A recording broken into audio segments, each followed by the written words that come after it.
que siempre hay un costo asociado a un error de laboratorio clínico. El NIST en el 2004 realizó un análisis de costos que le generaba al sistema de salud de Estados Unidos en el sesgo analítico en el calcio entre 0,1 y 0,5 miligramos por decilitro, encontrando como se observa en la gráfica 1 que el costo era mayor en la medida que se incrementaba el sesgo y en la medida en que el sesgo se acercaba más al nivel de decisión clínica. Veamos esta gráfica. Este es un documento muy valioso, ¿cierto? Ese también. Todos los documentos que aparecen en esta bibliografía los tenemos. Muchísimo gusto les podemos dar virtualmente o los pueden descargar en la página web, ¿sí? Este es un documento muy interesante en donde el NIST, que es el National Institute Standard Technology de Estados Unidos, que es un instituto, midió y cuál era el impacto de los errores en la medición del calcio.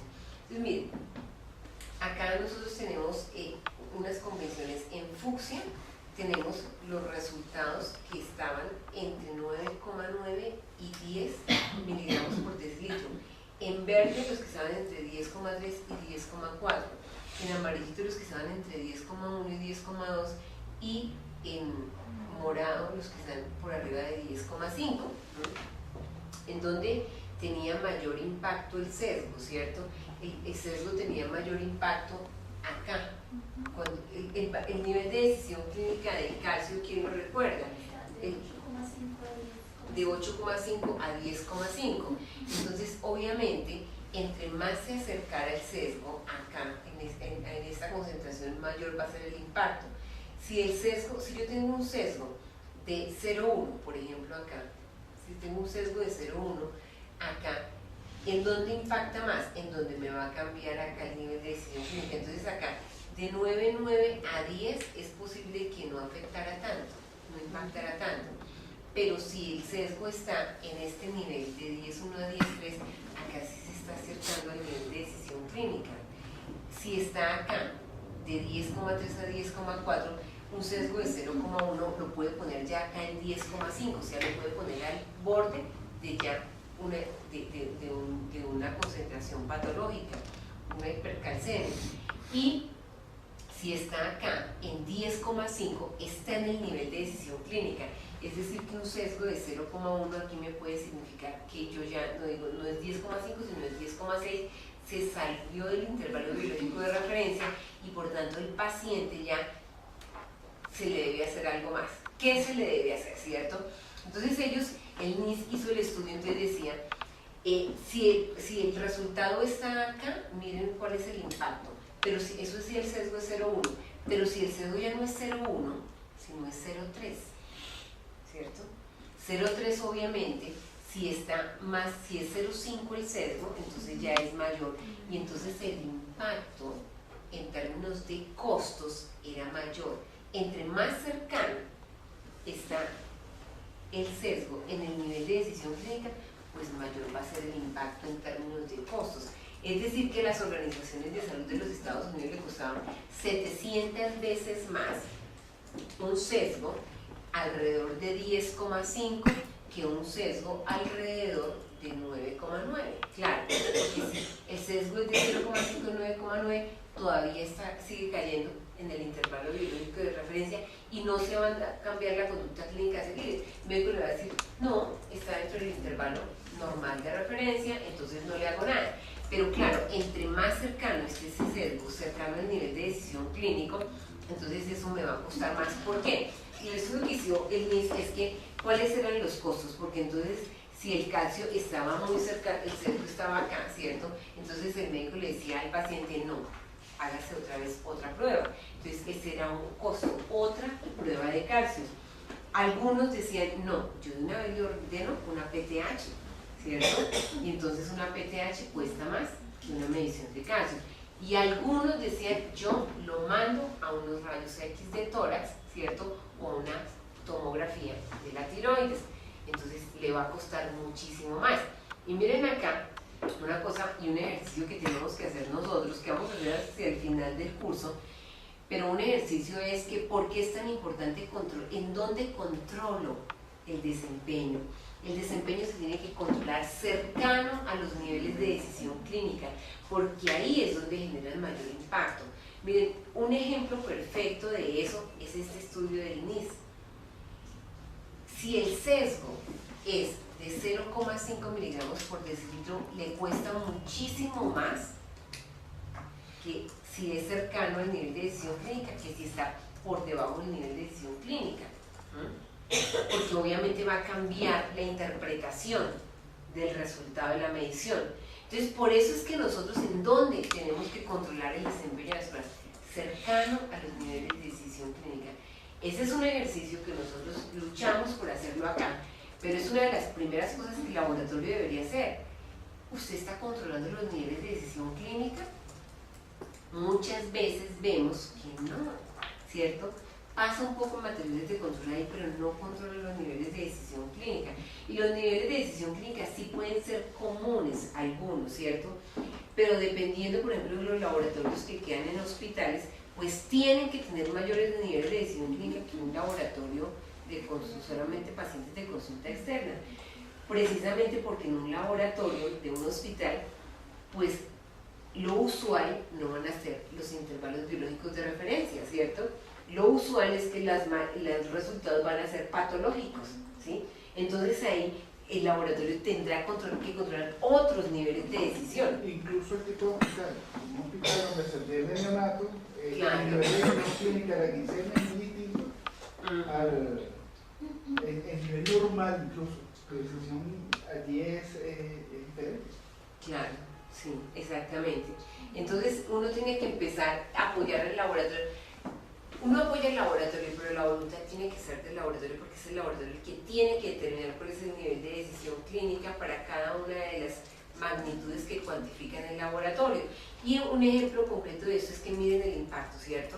Si yo controlo el calcio en, se me va a ocurrir algo, por ejemplo, 8 miligramos por decilitro, pues 8 está muy alejado, 8 es hipocalcemia, ¿cierto? 8 está muy alejado del nivel de decisión clínica, ¿cierto? Entonces, ahí no me va a generar, y puede ser que a 8 se comporte bien, pero en 10,5 no. Yo tengo que controlar en 10,5 porque ahí es donde va a generar mayor impacto y cambios en el diagnóstico y en el seguimiento del paciente. Entonces, podemos subirnos acá. En este análisis del NIS, de 89.000 pacientes a los que se les midió el valor del calcio en la clínica Mayo entre 1998 y 1999, los autores demostraron que el costo del impacto de un sesgo analítico de 0,1 miligramo, 0,1, implicaba un costo entre 8 y 31 dólares por paciente. Para un sesgo analítico de 0,5 miligramos, el costo se incrementaba de 34 a 89 dólares por paciente. Con los 3,55 millones de pacientes en Estados Unidos a los que se les mide el valor del calcio en suero, el potencial impacto económico es de 60 a 199 millones de dólares por un sesgo analítico de 0,1 a 0,5 miligramos por decilitro respectivamente. Y los sesgos y los errores en el laboratorio tienen un costo para el sistema general de salud, ¿cierto? Así sea que a un administrador de un hospital no le importe para nada el paciente y el bienestar del paciente, lo que sí es seguro es que la plata se le va a interesar, ¿cierto? Entonces que uno le diga, mire, eso es en una prueba, ¿cierto? Es un estudio serio hecho por el NIS. Mire lo que le puede costar al sistema de salud un sesgo de 0,1 miligramo por decilitro. 0,1 miligramo por decilitro de 10,5, ¿qué porcentaje es? 0,01. 0,1 dividido en 10,5. Eso es un sesgo de 0,95%. Entonces estamos hablando de un sesgo de 1% y el otro de 0,5 un sesgo de 5%. Alguien podría decir, no, es que 1% es muy poquito, pero miren el impacto que puede generar en términos de millones de dólares. En términos de millones de dólares puede tener un impacto muy grande. Ok, vamos a terminar por lo menos aquí el 1-1 para irnos a almorzar. Ok, En otras áreas, no, ¿cierto? Los pacientes la mayoría de las veces no son conscientes ni informados acerca de los errores ocurridos con sus muestras en el laboratorio, ya sea en la medición de valores de diferentes mesurandos sobre sus muestras u otro tipo de errores, ya que el laboratorio tampoco es a veces consciente. Es que sí, porque no le informan a los pacientes, porque el laboratorio tampoco se da cuenta, ¿cierto? No sabe qué es lo que está reportando, ¿no? Igualmente en otras áreas de la medicina los profesionales no están dispuestos a informar a los pacientes los errores médicos, tal como lo revela una encuesta realizada a 2.637 médicos en Estados Unidos y Canadá, en la cual solo el 42% de los médicos manifestó que revelarían al paciente que un evento adverso ocurrido con ellos se ha debido a un error médico, mientras que el otro 56% manifestó que mencionaría el evento adverso del paciente, pero no el error médico que generó el evento. Entonces, muchos médicos muchos pacientes ni siquiera se enteran que sobre ellos se generó un error. Mira, aquí tenemos una compañera, Viviana, ¿cierto? Tenía que lo que tenía la le habían dicho, ¿cierto? Le habían dicho que tenía algo en la vesícula, ¿cierto? Cirugía, ¿cierto? Viviana Suárez. La alcanzaron a poner anestesia, ¿cierto? Y alcanzaron a abrir, ¿cierto? La abrieron y la cerraron y nos equivocamos, no tenía eso, ¿cierto?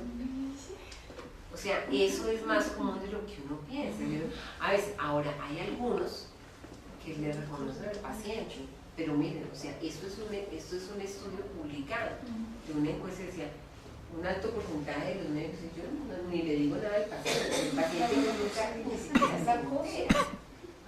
La cosa y ya nadie se entera. Y nadie se entera, sí. Ok, en otras áreas también relacionadas con el área de la salud como en farmacología, mostraron, por ejemplo, en este estudio prospectivo en Houston, Texas, entre el 1 de octubre de 2007 y el 31 de enero de 2008, encontraron que 55.992 fórmulas médicas, prescripciones 532, 0,95 tuvieron errores del sistema informático, los cuales cerca del 20% correspondiente a 100 pacientes de los errores tuvieron como consecuencia daños entre moderados y severos en los pacientes. Es decir, no solamente es en el laboratorio clínico, es en el sistema de salud. Es que errar es humano, definitivamente. Errar es humano.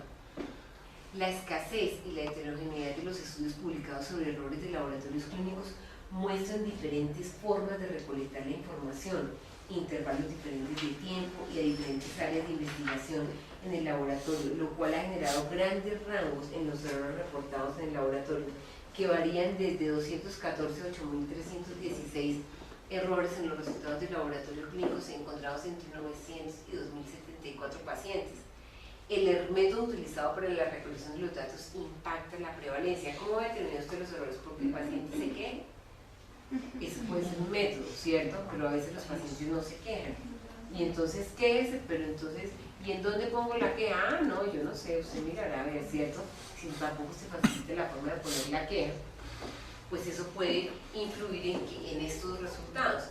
Aquí lo real, ¿cierto?, es que hay una gran heterogeneidad en cómo se miden los errores en el laboratorio clínico, ¿cierto? A un laboratorio clínico que solamente utilice gráficas de Levy James puede decir, no, aquí no hay errores.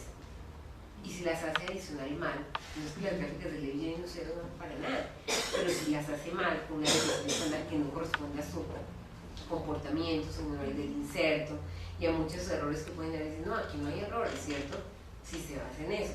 Pero si es un laboratorio que tenga un sistema de control de calidad más sofisticado, puede encontrar más errores, ¿sí? Entonces, aquí lo claro es que lo que hay en la literatura habla de que pues realmente no hay un estándar de cómo medir los errores. Hay algunos acercamientos que ha hecho la IFSC con un grupo de trabajo de errores en la fase preanalítica, pero no hay como nada estandarizado de cómo medir los errores.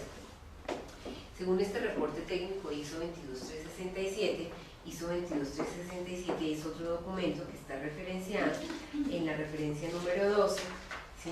Es un documento que se llama Laboratorios Médicos, Reducción del Error a través de la gerencia del riesgo y la mejora continua. ¿Sí lo observan? observaron en la página 22, ¿cierto? Es un documento que también vale la pena, obviamente, revisar. Es un documento relativamente reciente, 2008, pues no es tan reciente, ¿cierto? Hace 5 años. En este documento la definición de error en el laboratorio es ¿qué es un defecto? ¿Cierto?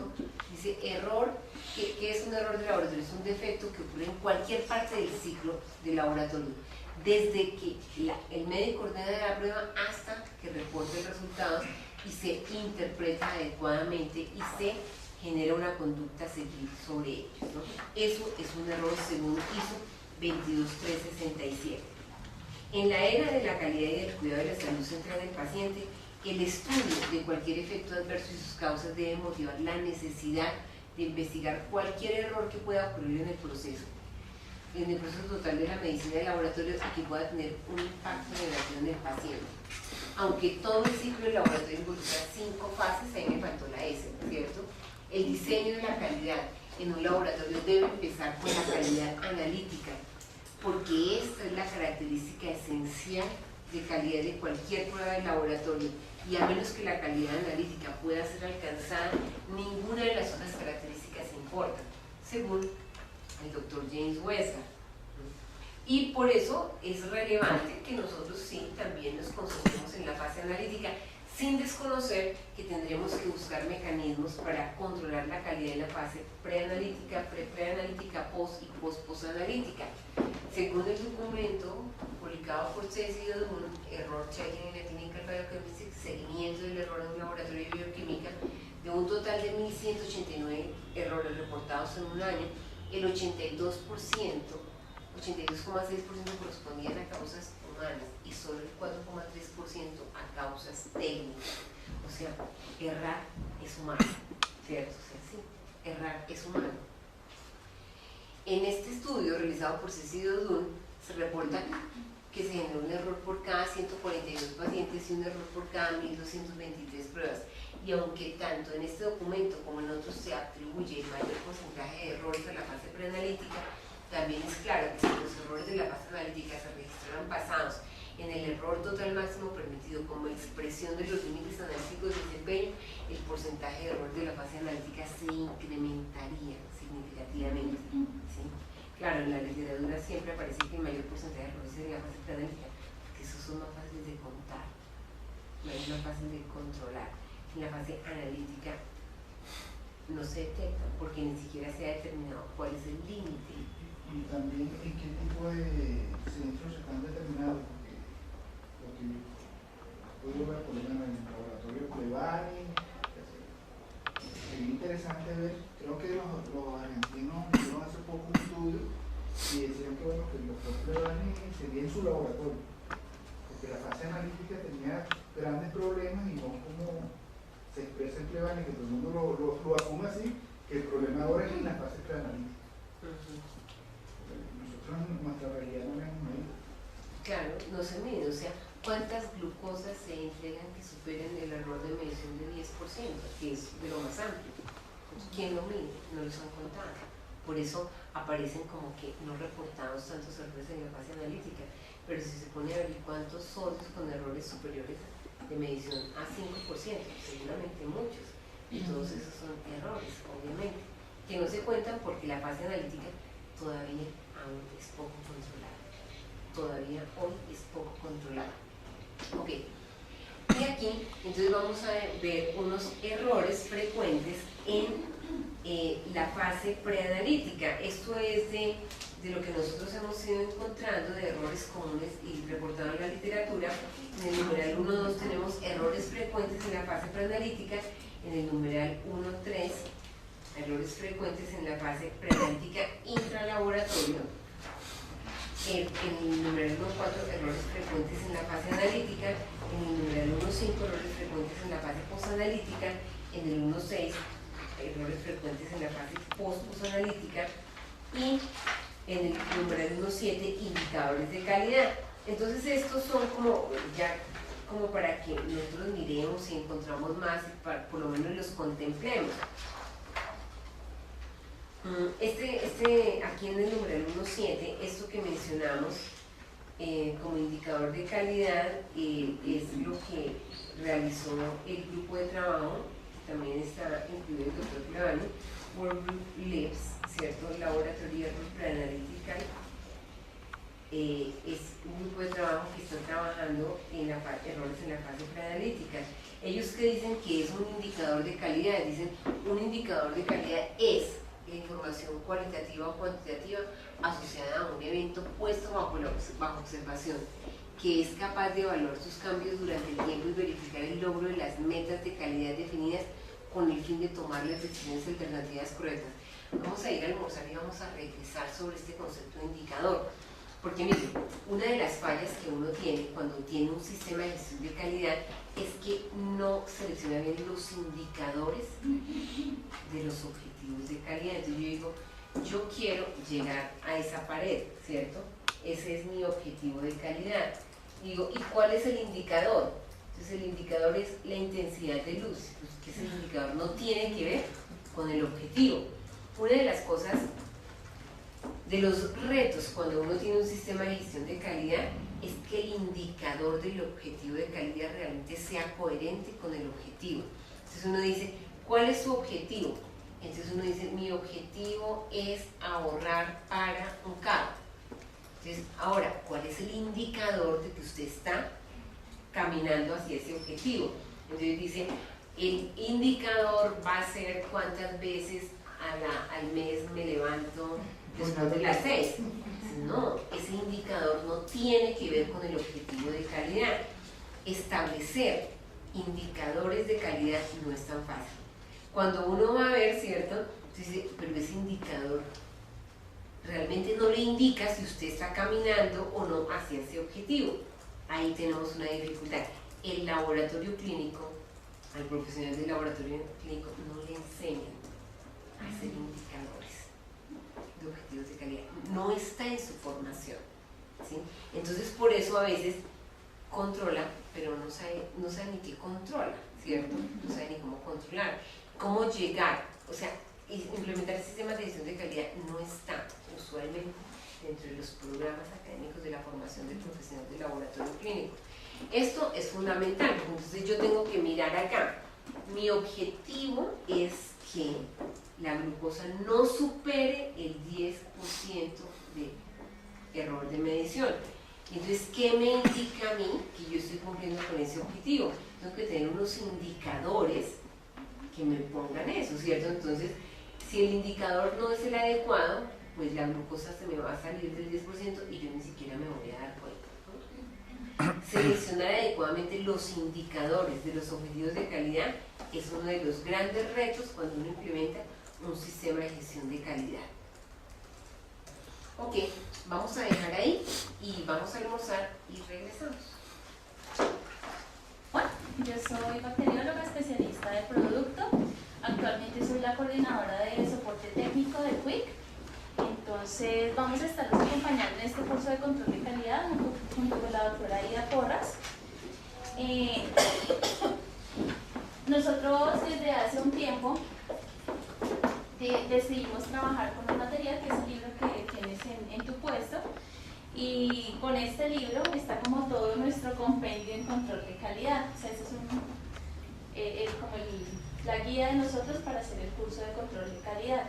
Estamos utilizando este material y no presentación en PowerPoint porque lo que queremos hacer es poderlo en algún momento llegarlo a publicar. Ya está a la venta, ya está disponible para ustedes, pero queremos mejorar y hacer las mejoras sobre este material, por eso estamos utilizando directamente este libro. Empezamos entonces en el capítulo número 1, que habla de los errores en medicina de laboratorio. Vamos en la página 13, vamos a continuar desde acá y después nos actualizamos contigo, ¿vale? Entonces vamos a continuar, habíamos quedado hace un momento en la página 13. En la página 13, donde empezamos a hablar de los indicadores de calidad. Entonces veíamos que hay un indicador de calidad, de acuerdo al grupo de trabajo de la IFCC. Decíamos que era información cualitativa o cuantitativa asociada a un evento puesto bajo observación.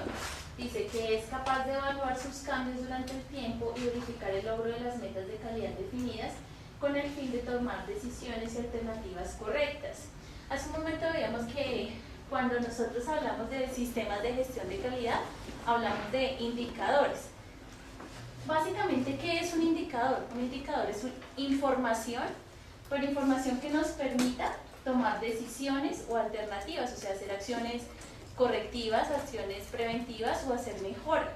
¿Qué es lo que pasa muchas veces? Que como tenemos, por ejemplo, digamos en el caso de nosotros en Quick, tenemos 13 procesos, por ejemplo, de las áreas del laboratorio, pero un indicador de calidad es el que me permite tomar y hacer acciones sobre el objetivo que yo me haya planteado.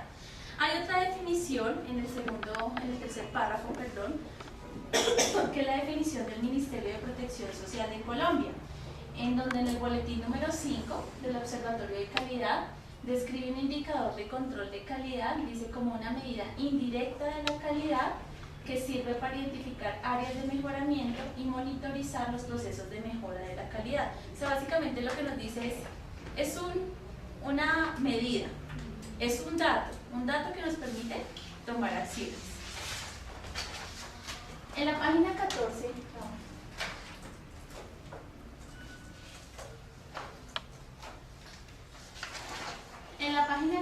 entonces nos hablan, dice que la adopción de indicadores de calidad ha generado el desarrollo de las herramientas para medir y evaluar la calidad y efectividad de las pruebas en el laboratorio. El grupo de trabajo de la IFCC desarrolló los siguientes indicadores de calidad. Entonces, miren que ellos nos plantean un modelo de indicadores de calidad, que son los que vamos a encontrar ahí en la página 14 y 15. Pero antes de mostrarnos los indicadores de calidad, ellos nos dan una definición de error, que ahí está muy importante, y nos dicen, es importante diferenciar entre un error y un indicador. Entonces, ¿qué definición de error nos da? Francia. El error es un evento. El error, según la ISO 22367, es un defecto que ocurre en cualquier parte del ciclo del laboratorio, desde la orden de la prueba hasta el reporte de los resultados y la adecuada interpretación y acciones a partir de ellos. Entonces, miren que nos dice, un error es un defecto que ocurre en cualquier parte del ciclo del laboratorio, ya sea desde la fase preanalítica, es decir, desde el momento en que se genera la orden, hasta la fase no solamente posanalítica, el reporte del resultado, sino la adecuada interpretación y acción con base a estos resultados, ya sea de diagnóstico, pronóstico o de tratamiento. Entonces, vamos a seguir con los indicadores. Bueno, entonces, pero tú ya les hablaste de Clevani, de la amigos Clevani. Tienes la bibliografía, podemos poner la bibliografía allí. Entonces, estos indicadores de calidad se sacaron de un documento que escribió este grupo de trabajo que aparece en la página 14, pero si quieres allá, bueno, en el otro, ¿sí? Ponemos la bibliografía allí y en del grupo de trabajo que se llama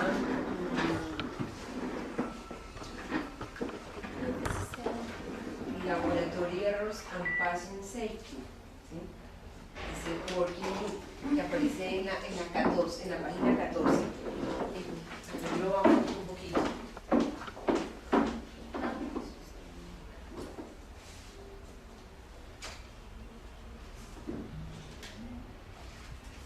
Este grupo de trabajo, que es un grupo de trabajo relativamente nuevo, este grupo de trabajo que lo tenemos acá, es un grupo de trabajo relativamente nuevo.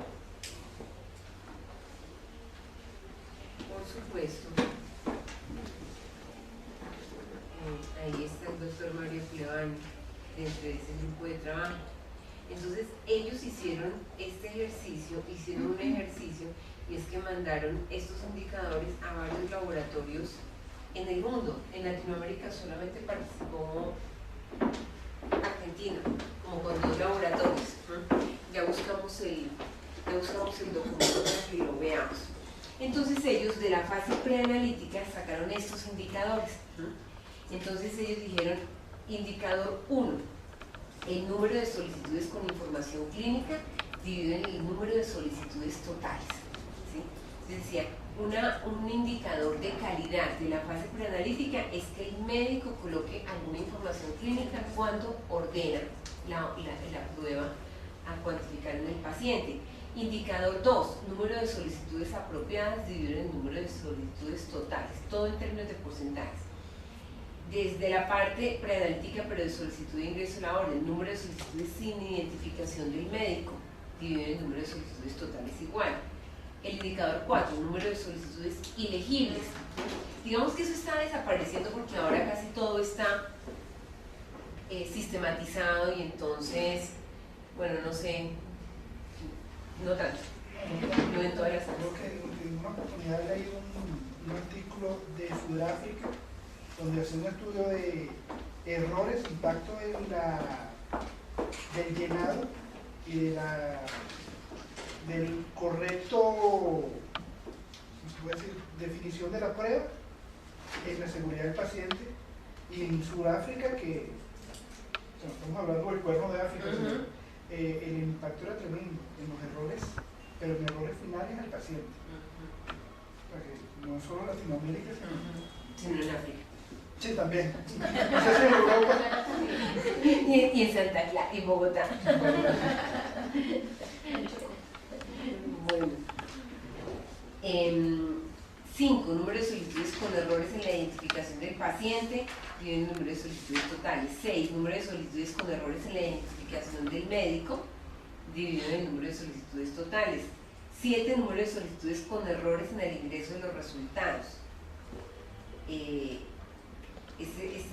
Señálenmelo porque de repente hay un error de traducción, debe ser en el ingreso de la información del paciente. Ya lo revisamos con el documento en original.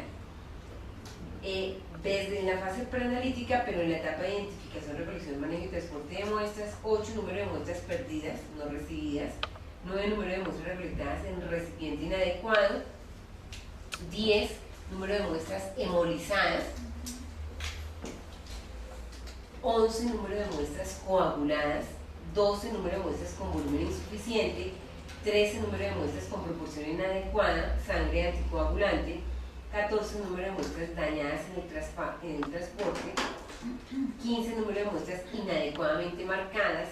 16. Número de muestras inadecuadamente almacenadas. Esos 16 indicadores propusieron ellos para este trabajo. 17. Número de desempeños inaceptables en el programa de control de calidad externo por año, dividido en el número total de desempeños evaluados en el programa. 18. Número de desempeños inaceptables en el programa de control de calidad externo ocurridos como resultado de una causa previamente corregida por año. 19. Número de pruebas con coeficiente de variación más alto que el límite seleccionado por año. 20. Número de reportes entregados fuera del tiempo especificado por fallas de instrumento por año. Como ven ustedes, ¿cierto? Y como obviamente es el doctor Mario Culeani que tiene su énfasis en preanalítica, pues obviamente tiene muchos más indicadores de la fase preanalítica y uno diría muy poquitos de la fase analítica. De la posanalítica, número de reportes entregados fuera del tiempo especificado, dividido en el número total de reportes. 22. Número de valores críticos comunicados entregados fuera del tiempo especificado, dividido en el número total de valores críticos a comunicar. 23. Promedio de tiempo para comunicar valores críticos, dividido en el número total de reportes. 24. Número de comentarios de interpretación en reportes médicos que impactaron positivamente el resultado del paciente, dividido en el número total de comentarios de interpretación proporcionados en los reportes médicos.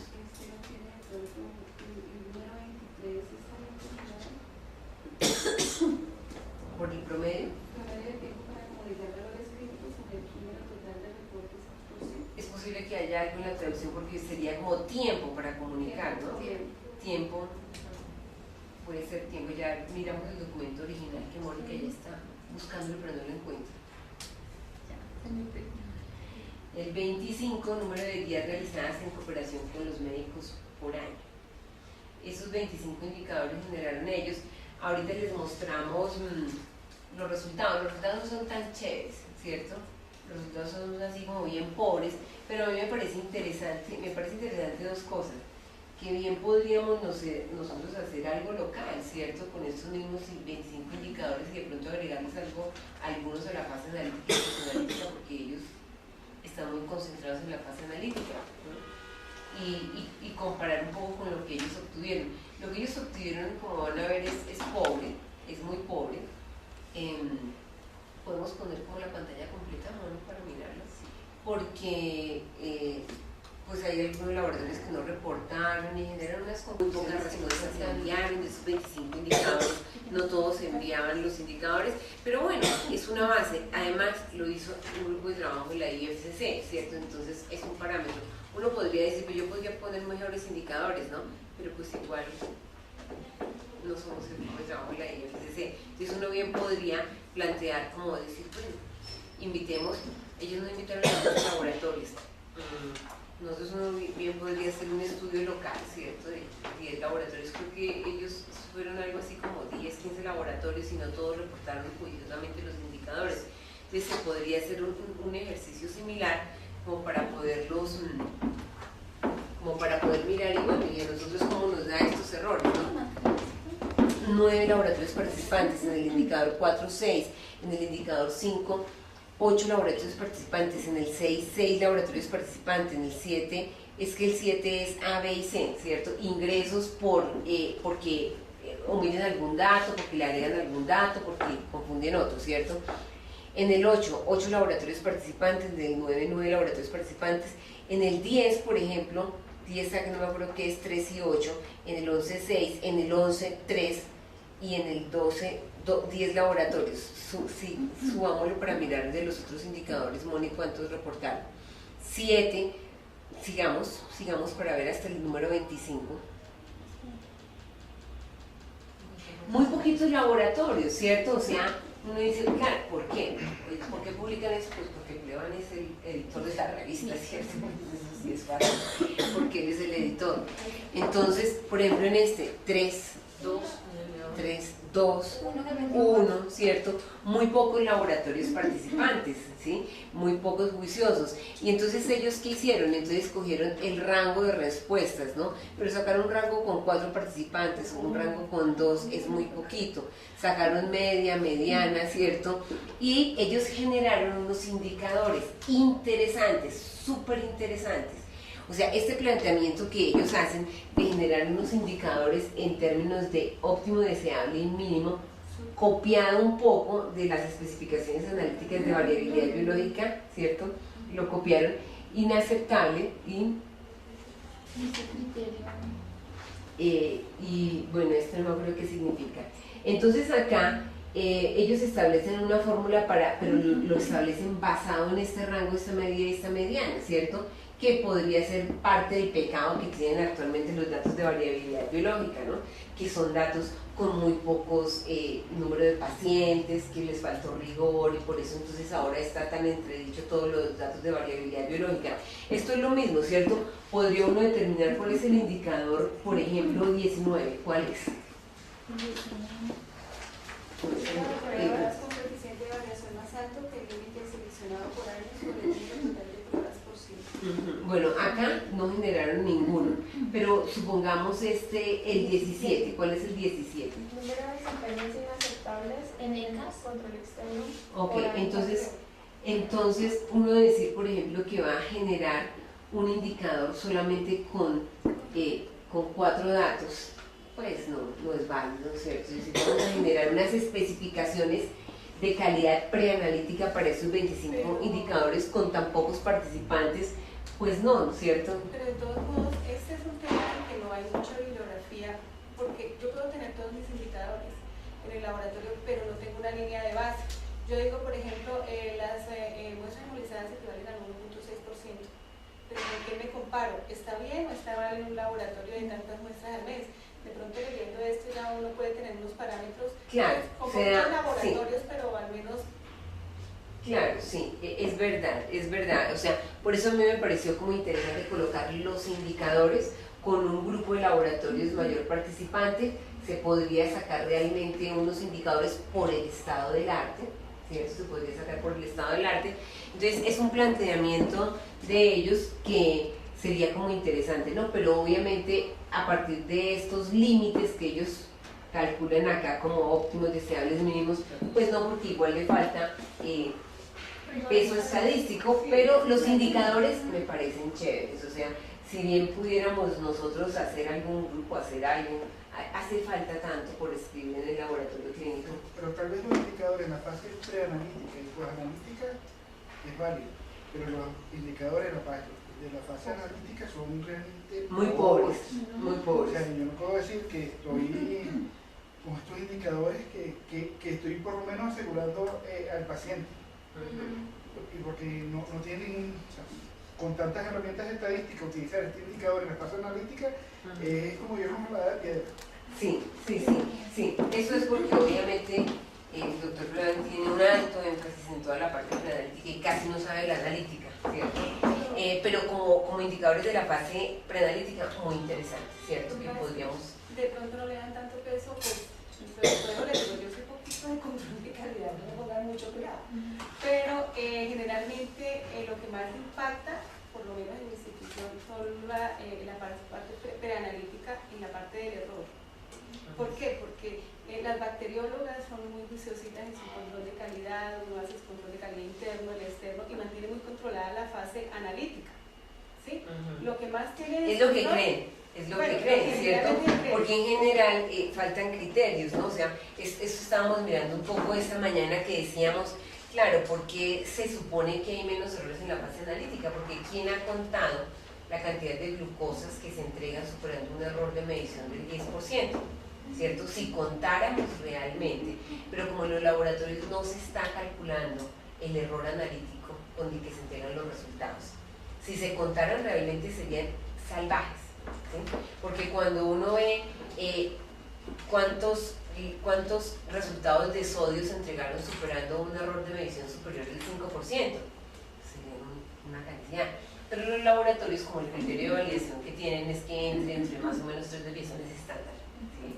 No calculan el sesgo, no calculan la imprecisión, no calculan el error analítico total, ni lo comparan con un límite establecido. Por eso piensan que no hay errores, porque no se cuantifican realmente. Hoy en día en la fase analítica hay muchos indicadores, podrían ser los que superen la imprecisión máxima permitida, el sesgo máximo permitido, el error analítico del máximo permitido, lo que es que tengan una métrica sigma inferior a 2, por ejemplo, habrían muchos más indicadores. Claramente, yo estoy convencida de que hay muchos más errores en la fase analítica que en la preanalítica, con la característica de que los errores en la fase analítica impactan la conducta clínica a seguir. Los de la fase preanalítica generan molestia, ¿cierto? Hacen mucho ruido, pero no alcanzan a impactar. La mayoría no alcanza a impactar, porque se perdió la muestra, ¿cierto? Pues hay que llamar al paciente otra vez, ¿cierto? Se rompió el tubo, hay que llamar al paciente otra vez, pero no alcanzan, no son tan escondidos, son más visibles, ¿cierto? Que se le hizo un hematoma al paciente, ¿cierto? Que entonces hacen más ruido, sí, pero la mayoría de los errores de la fase preanalítica. Hay un error muy frecuente en el centro que estamos intentando medirlo, que es la muestra errada. Y pensaba que solo nos pasaba a nosotros, pero hay estudios, incluso de Estados Unidos, donde ya le están poniendo un brazalete y un lector de... Claro. Y eso es súper frecuente. Llega la muestra de un paciente con el nombre de otro paciente. Sí, nos pasa, sí, eso pasa. Y eso impacta aún a pesar de que sea el código de barras, en el código de barras y le puso el código de barras al que no era, ¿cierto? Le colocó el código de barras, errores en la identificación de la muestra, claro, esos por ejemplo, que no se alcanzan a detectar, eso es lo que pasa con los de la fase analítica, que ni se detectan, entonces sale el resultado, ¿cierto? Troponina I 005 y le hacen una cantidad y resulta que era 004, porque no se mide el error de medición, colesteroles por arriba de 200, de 230 y resulta que era 210, entonces sobremedican al paciente, entonces no se cuantifican. Los errores en la fase analítica no se están cuantificando porque la herramienta de control y el indicador es lo que veíamos antes, ¿cierto? Esto es lo que yo quiero, pero el indicador que estoy utilizando en este momento es que el punto entre más o menos 2 o 3 desviaciones estándar, ese no es el indicador para garantizar que el resultado sea clínicamente útil. Ese no es el indicador, es como yo les decía, que indicador de que si quiero comprar el carro, si voy en ese camino, entonces el indicador es cuántos días de lluvia tiene el mes. Pues no, ese no es el indicador para eso. Si yo pienso que el indicador para determinar si el resultado tiene utilidad clínica o no es que el resultado esté entre más o menos 3 desviaciones estándar, ese no es el indicador que me permite visualizar eso. Es porque en la fase analítica tenemos un problema con los indicadores que estamos utilizando en muchos laboratorios para determinar la utilidad clínica del resultado de la medición. Se está haciendo incluso, ya algunos están haciendo como los primeros pasitos en indicadores y ya algunos utilizan como indicador de calidad las pruebas por sigma, entonces dicen, no sé, que para el área de química el 70% de las pruebas deben tener un nivel sigma de 6 o mayor a 5. Ya están haciendo como los primeros pinitos ahí en indicadores de calidad, pero pues no garantiza la utilidad, no se vigila. Porque es que en el laboratorio, el profesional del laboratorio clínico no sabe hacer indicadores, no sabe hacer indicadores de calidad, o sea, no, ahí se patina mucho, porque no estuvo en su formación, o sea, no nos enseñaron eso en la universidad, no nos enseñaron a hacer indicadores. Ok, vámonos al numeral 1.8. Algunas definiciones de ISO 22367, que como veíamos es un documento que se debería ver en la universidad, ¿cierto? La reducción de los errores de laboratorio clínico a través de la gerencia del riesgo. ¿Tú lo tienes ahí? Bueno, ahora lo miramos de todas formas. Entonces, ¿qué es un error de laboratorio? Ya lo habíamos dicho antes, ¿cierto? Es el fracaso de una acción planeada para ser completada como se pretende, o el uso de un plan equivocado para lograr un objetivo que se produce en cualquier parte del ciclo de laboratorio, desde la orden de los exámenes hasta la interpretación adecuada y reacción sobre los mismos. Error activo, error de un operador de primera línea. Error cognitivo, error de decisiones incorrectas debido al conocimiento insuficiente, o sea, más o menos como dice, pero no, ¿cómo fue bruto? ¿Cómo fue hacer eso? ¿Cierto? O sea, como que no sabe. Modelos de fracaso y análisis de efectos FMA. FMA es del inglés de Failure Mode Effect Analysis. El Failure Mode Effect Analysis es una herramienta de gerencia del riesgo que se fundamenta en que yo analizo el efecto que tenga la falla, ¿sí? Entonces traduce es Failure Mode Effect Analysis. Entonces lo que y está combinado con todo esto que les digo de la gerencia del riesgo. ¿Qué me dice acá? Revisión sistemática de un sistema o producto que contenga la identificación de posibles fallas y evaluar el impacto de esa falla sobre el rendimiento total del sistema o producto. Este está muy direccionado. Está muy direccionado a la industria, ¿no?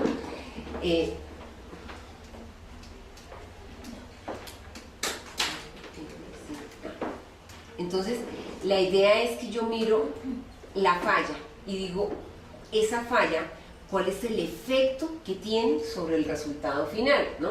Para darles así un esbozo que corresponde, por ejemplo, a eso que tenemos acá.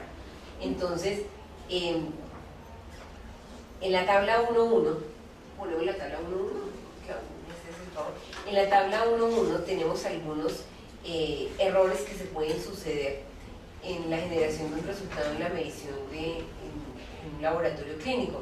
Entonces, en la muestra puedo generar errores en recolectar, transportar o preparar la muestra, en los reactivos, en la obtención, en el almacenamiento, en la preparación, en los instrumentos de mantenimiento, en la configuración, en la calibración. Esos son errores que pueden suceder. Entonces yo voy a decir, por ejemplo, vamos a hacer el ejercicio con un error de transcripción. Entonces voy a decir el error de transcripción.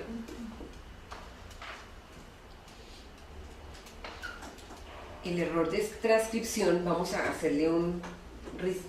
calcularle un RPN.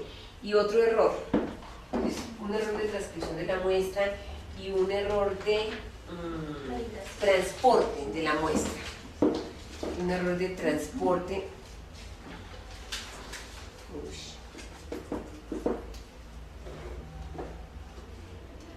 Y un error de transporte.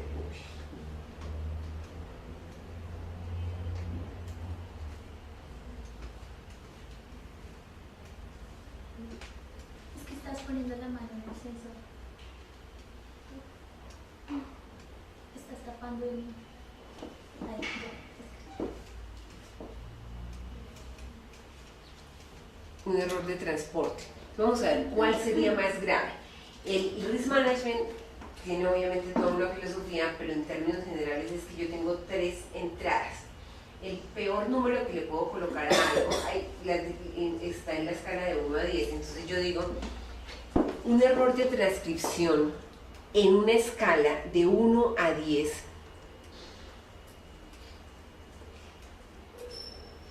el nivel de detectabilidad, digo, sería detectable un error. 10 es si no lo detecto, es decir, difícil de detectar, que es el más grave, porque ni siquiera me doy cuenta, ¿cierto?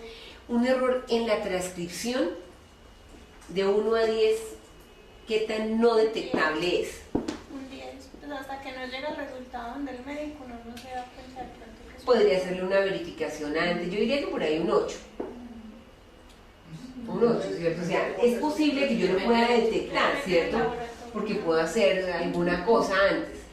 Un error en el transporte de la muestra, ese es más fácilmente detectable, ¿cierto? Porque va a llegar la muestra o regada, ¿cierto? O sea, digamos que aquí podría decir yo que de 1 a 10 es más fácil detectar un error en el transporte que un error de transcripción. La otra entrada es el nivel de daño que puede generar sobre el paciente. El nivel de daño. Entonces yo digo, un error de transcripción de 1 a 10, ¿qué tanto daño puede generar sobre el paciente?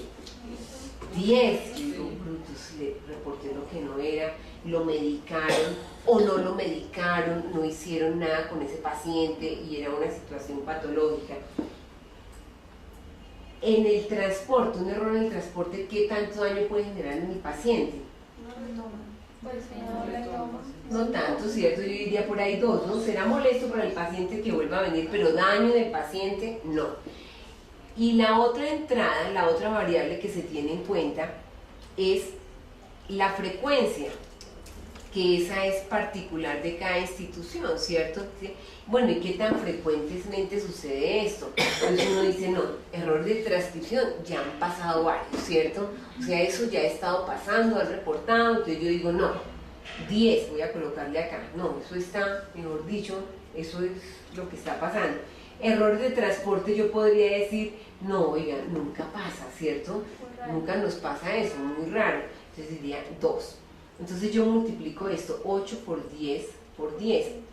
Entonces 10 por 10, esto me da 800. Esto es el RPN, este es el Risk Priority Number, el número prioritario de riesgo, 800. Y este es 3 por 2, 6 por 2, 12.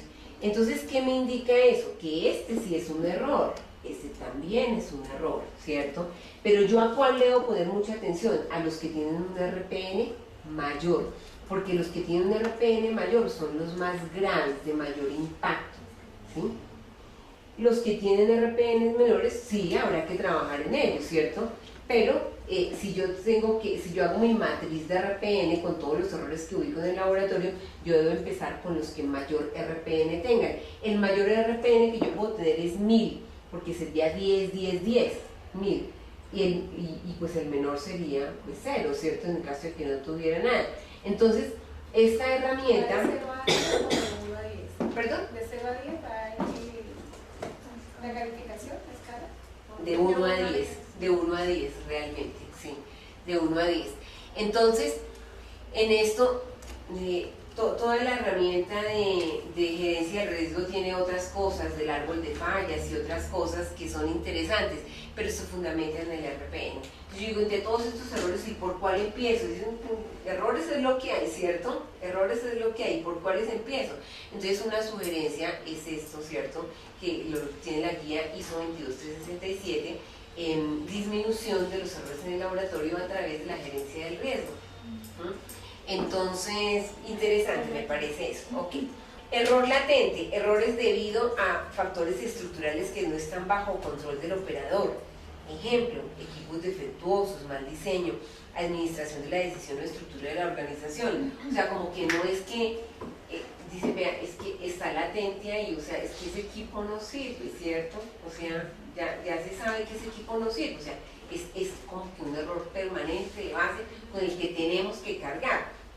O dice uno, pero es que esa nevera no sirve, eso pasa pero es que esa nevera no está enfriando, ¿sí? Y sabemos, pero no tenemos, el profesional de laboratorio no tiene la capacidad de decir, venga, yo me traigo una nevera de mi casa, ¿cierto? Ya sabemos que esa nevera no está enfriando, que esa nevera se descongela, que no sé qué, son ese tipo de errores. Errores no cognitivos, entonces despistado, ¿cierto? Errores debido al lapso involuntario inconsciente del comportamiento automático esperado, o sea, no es que ahí no es que no sea bruto, ¿cierto? O sea, pero ¿cómo fue a hacer eso? No, es que despistado, ¿cierto? O sea, no se dio cuenta, o sea, no es que no sepa, sino que se le fueron las luces. Doctora, los errores por exceso de confianza, pues por decirlo así, ¿eso sería cognitivo? ¿Por el ego? Sí.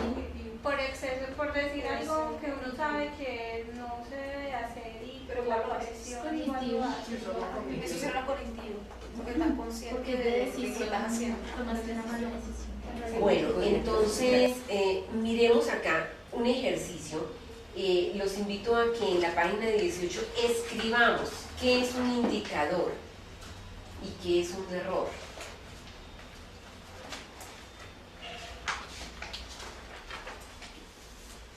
Mejora. Otra vez, ¿qué es? Una acción medible o cuantificable. Una acción.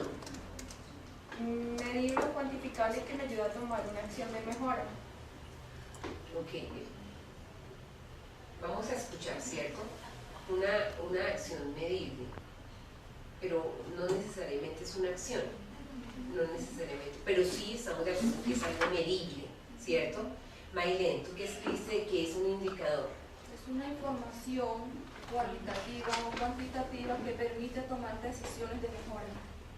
Ajá, bueno, sí, estoy de acuerdo en lo que es una información cuantitativa o cualitativa que permite, sí, pero entonces nos indica qué, o sea, uno dice, tengo un indicador, o sea, un indicador, ¿qué es lo que me indica?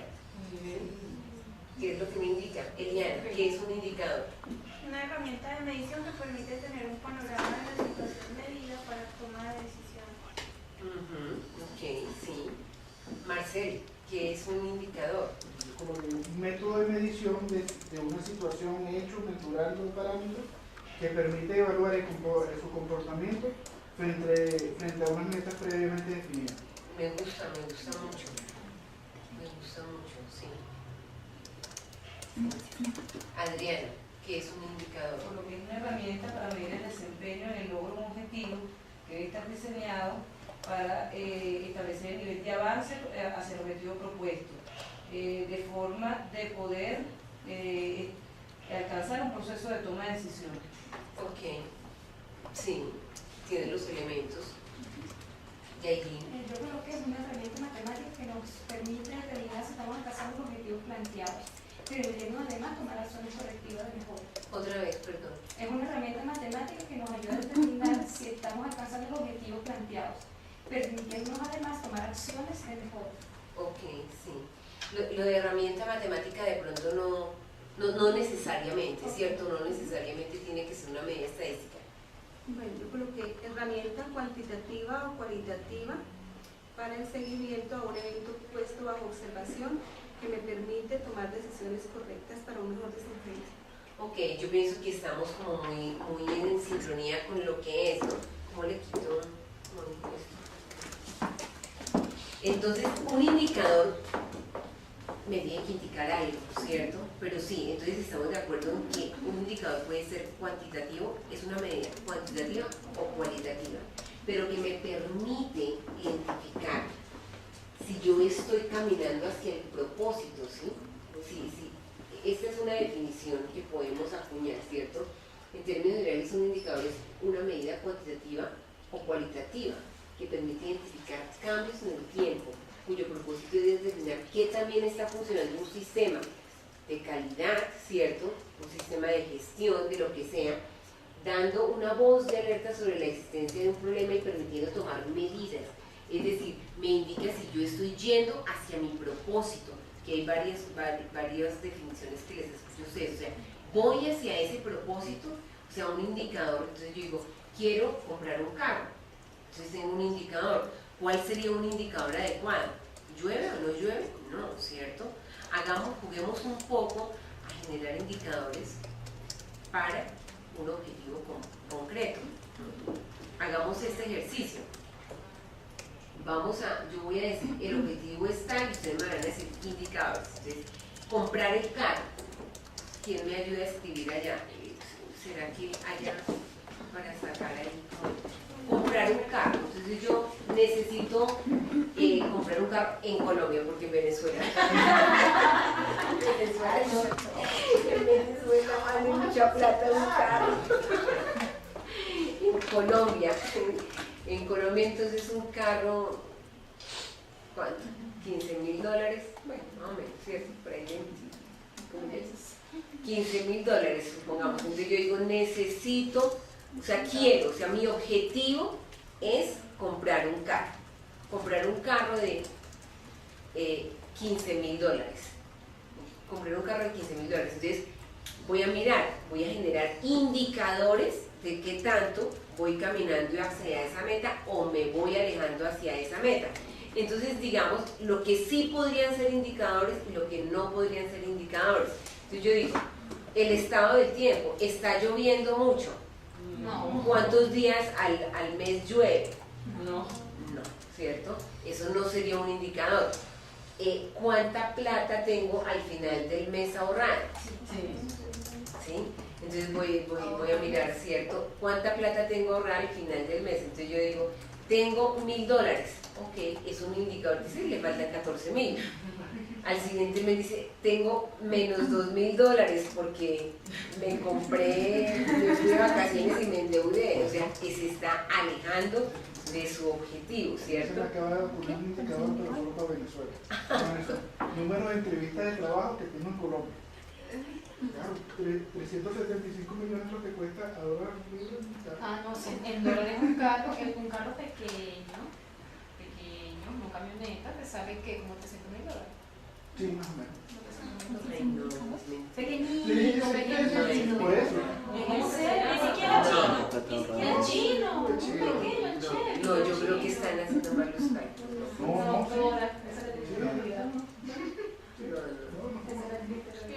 Un indicador para nosotros sería el porcentaje de evaluación Porcentaje de evaluación de la moneda. Pues el sueldo mensual. Sí. Bueno, entonces en Venezuela podría ser nivel de evaluación de la moneda, ¿cierto? Porque te va alejando. De repente las divisas, si vas a comprar uno que carro de afuera, o los materiales son hechos, traídos de afuera, viendo las divisas también puede ser. Entonces otro indicador para Venezuela es Y si sacamos el indicadores, presidente, ¿cierto? ¿Qué presidente tenemos? Entonces es un indicador. Estos son indicadores para que nos vamos a definirnos, ¿no? No, este video no se puede subir a YouTube. No sacan, preso, cabrón. Esa parte la editamos. Esa parte la editamos. Bueno, entonces, miremos otro ejemplo, ¿cierto? Con otro objetivo. Entonces, ya más del desempeño, pero no de una prueba, sino miremos el desempeño de un funcionario, de un empleado. Entonces, desempeño adecuado de un profesional de laboratorio clínico, ¿cierto? ¿Cuál sería un indicador? Un indicador podría ser puntualidad, podría ser. Ese indicador me indica realmente si el profesional tiene un desempeño adecuado. Bueno, no, le puede dar hasta su mismo trabajo.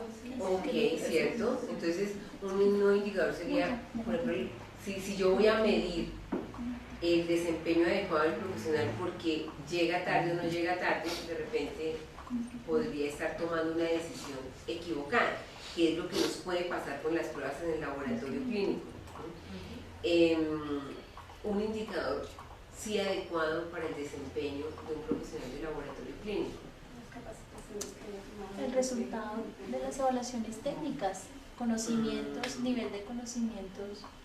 Nivel de conocimiento, Marcel dice no, puede ser que tenga mucho conocimiento, pero es malo, ¿cierto? Va uno a ver y es malo. Errores en los reportes. Que utiliza el método, o sea, si repite mucha prueba o solamente o no comete errores, pero no repite mucho las pruebas. No sé cómo se podría decir así. Podríamos decir entonces número de repeticiones de pruebas. Número de productos no conformes, ¿cierto? Número de productos no conformes, organización del área. Pero por eso yo pienso que la puntualidad es tan importante en el laboratorio, porque es que en el laboratorio nos viene por oportunidad. Y si un profesional tiene que entrar a las 7 para depurar el trabajo. Y si llega a las 8 el otro pobre le tocó esperarlo a uno. Podría ser, ¿cierto? Bueno, ahora vayámonos a un indicador de la fase analítica. Entonces yo, ¿cómo hago para saber si el colesterol, el resultado del colesterol que estoy entregando a mi paciente es clínicamente útil? ¿Sí? Un indicador para determinar si la medición de colesterol es clínicamente útil. ¿Cuál sería un indicador? ¿Y cuáles serían no indicadores? De la definición que debería lograr, y me parece importante, frente a unas metas previamente definidas.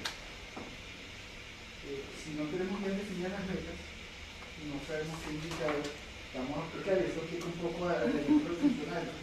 Si mi meta es que el funcionario llegue temprano, o sea, o tenga el puesto ordenado, o si mis metas están ubicadas a errores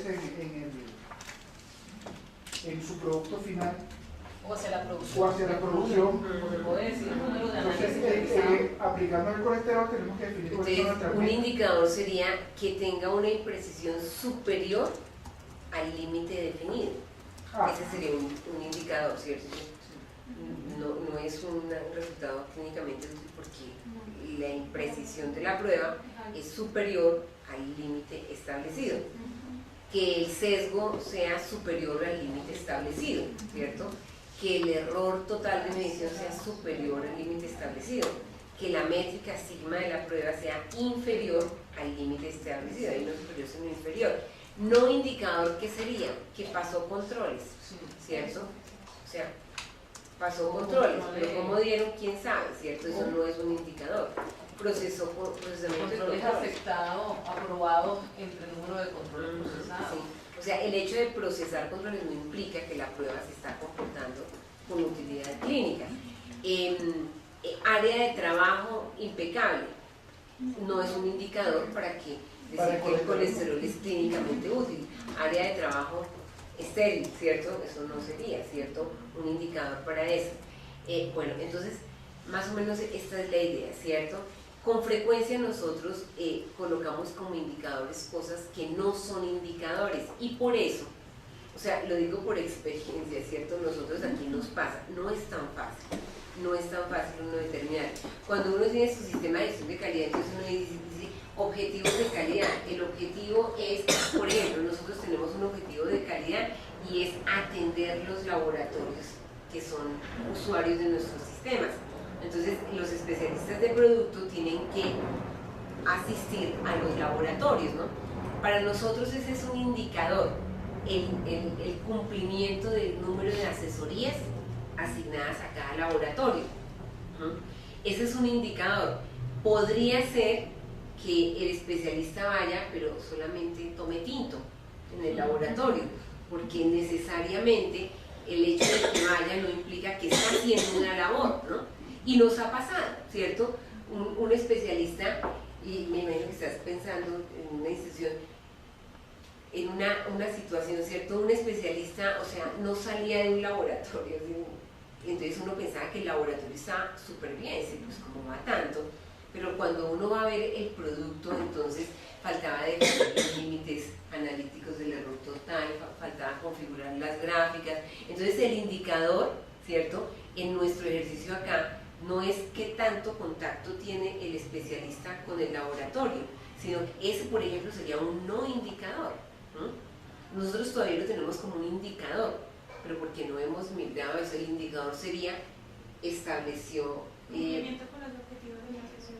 cumplimiento, por ejemplo, estableció los límites analíticos de desempeño para todos los ámbitos del área, estableció los niveles de decisión clínica y niveles de decisión niveles críticos para los análitos del área, definieron las gráficas integradas de control de calidad, o sea, están validando a la luz del error total máximo permisible. Estos serían más objetivos realmente de que el especialista está cumpliendo con su función, ¿no? Porque a veces entonces va mucho, pero cuando uno dice sí, como va mucho, ese sería un indicador que realmente puede ser falso. Entonces yo pienso que el laboratorio está cubierto, pero resulta que no está cubierto, porque yo el indicador no lo estoy colocando en la manera adecuada, ¿no? Eso nos pasa mucho, ¿no? A veces por eso uno dice, pero el indicador, por ejemplo, y los pasa a veces sin explicitar, porque cuando no se tiene un sistema de gestión de calidad, un sistema de gestión de calidad ayuda, porque así uno coloque más los indicadores, o sea, por lo menos se pone a documentar algo. Cuando no se tiene un sistema de gestión de calidad, los indicadores pueden ser absolutamente subjetivos, ¿no? Entonces puede ser el que más hable, ¿cierto? El que mejor se exprese, ¿cierto? Y de pronto el que nunca habla, cumple, ¿cierto? Pero como es menos bullicioso, se hace notar menos. Entonces, así no esté escrito un indicador, por ejemplo, puede ser que así sea inconscientemente, dice el indicador que tiene el jefe allá para determinar quién es el que más trabaja, es que el que más hable, ¿cierto? El que más vaya y interactúe con él, ¿sí? Entonces puede ser que ese no sea el indicador, ¿no? Pero se pueden tomar decisiones basadas en eso, ¿no? Entonces a veces esas son como las percepciones que van quedando. No estoy utilizando el indicador correcto para evaluar si realmente se está cumpliendo o no con algo deseado, ¿no? Ok, y error, ¿qué es un error? Es un evento que puede generar fallas en el sistema analítico. En los otros clínicos, los errores no controlados pueden poner en riesgo la clínica de los resultados. Y este error puede ocurrir en cualquier fase del laboratorio. Pero entonces no sería solamente en el error analítico, ¿no? Exacto, si tiene errores, puede ser error En cualquier fase, en cualquier. Sí, entonces ahí yo te invitaría a que le quitemos el analítico en cualquier fase del ciclo, ¿cierto? En cualquier fase del ciclo. ¿Quién más? Yo tengo es un evento que ocurre durante el desarrollo de cualquier proceso. ¿Pero un evento qué? Porque Un eventos efecto. pueden haber eventos positivos, ¿cierto? Un evento, pues un evento, un defecto que ocurre durante el desarrollo de cualquier proceso, pero sería entonces defecto, no evento. Entonces, ISO 22367 sí es muy claro en determinar qué es un error, ¿cierto? Entonces es un fracaso de algo planeado, una falla en cualquier parte del ciclo. Ok, bueno, entonces ese era el capítulo 1, que es la introducción para que entender que realmente los errores existen no solamente en la fase analítica, pero de aquí en adelante, a partir del capítulo 2 en la página 23, nos vamos a concentrar específicamente en errores analíticos. Y todo lo que hablemos de aquí en adelante van a ser errores analíticos, sin desconocer que obviamente pueden existir errores en otras fases del ciclo. Ok, entonces esa gráfica que tenemos acá de límites analíticos de desempeño, esa gráfica que tenemos ahí, es una gráfica integrada de control de calidad. Esa es una gráfica integrada de control de calidad en donde tiene inmerso el concepto de límite. Esto es una gráfica de Levy-Jennings, el valor diana, la media,